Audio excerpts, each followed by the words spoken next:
पर टंगी सास। पंजाबी में कहावत है, सास चंगी होवे या ते दीवार ते टंगी होवे।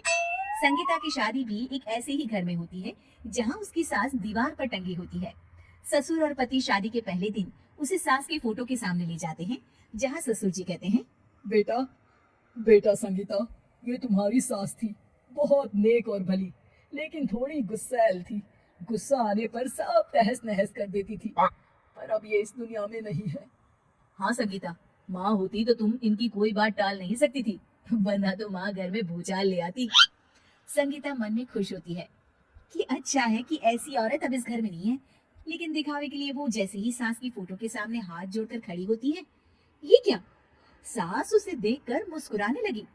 संगीता आंखों को मलकर एक बार फिर से देखती है, लेकिन फिर सास के चेहरे का भाव, भंगिमा यानी एक्सप्रेशन बिल्कुल बदले होते हैं। वो अपने पति और ससुर को कहती है, माँ की तस्वीर तो स्माइल कर रही है। ना ना बेटी, ये कैसे संभव है? जरूर तुम्हें कोई गलती हुई होगी, ऐसा कैसे हो सकता है?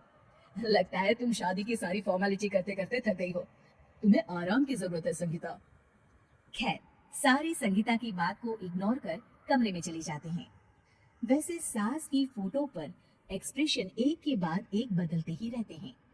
सुबह होती है, पति और ससुर को काम पर भेजकर संगीता कमरे की सफाई करने में लग जाती है कि तभी उसे आवाज आती है, टेबल ठीक से साफ करो। ऐसे भी कोई टेबल साफ करता है? इससे अच्छा तो ये गंदा ही था। किसी औरत की आवाज सुन संगीता दंग रह जाती है और सोचने लगती है कि आवाज कहाँ से आई। आवाज को नजरअंदाज कर वो फिर से अपना काम करना शुरू करती है, लेकिन इस बार तो आवाज बिल्कुल उसके कान के पास से आती है। मेरा घर है ये, जब तक मैं थी चमका कर रखती थी, हर एक चीज शीशे की तरह थी। तुम्हें तो ना सफाई आती है ना कुछ पता है। क्यों तुम्हें मेरे घर की जिम्मेदारी दे दी गई है? पता नहीं तुमने मेरे बेटे को क्या दिखाई दिया। मैं होती तो एक से बढ़कर एक लड़कियों की लाइन लगा देती। अब संगीता को समझने में देर नहीं लगी कि ये आवाज किसी और की नहीं बल्कि उसकी सास की है, जो दीवार पर टंगी है। वो उसके पास जाती है और कहती है, नमस्ते सासू माँ, मुझे तो कल ही लग रहा था कि दीवार में कुछ काला है। वो दीवार नहीं, दाल होती है पगली। सही पकड़े हैं सासू माँ। तो क्या हो गया आपको जो आप यहाँ भी चैन से नहीं बैठी हैं? सुना मैंने आपका व्यवहार काफी गुस्से वाला था। चुप रह तू, ज्यादा बकर बकर ना कर। घर का काम करना तो आता नहीं, आई है मुझसे बहस करने। हाँ देखिए सासू माँ, मैं आपसे साफ साफ कह देती हूँ, मुझसे पंगा लेने की कोशिश मत करिएगा। तभी पीछे से संगीता का पति आता है। अरे संगीता, किससे बात कर रही हो? कौन है वहाँ?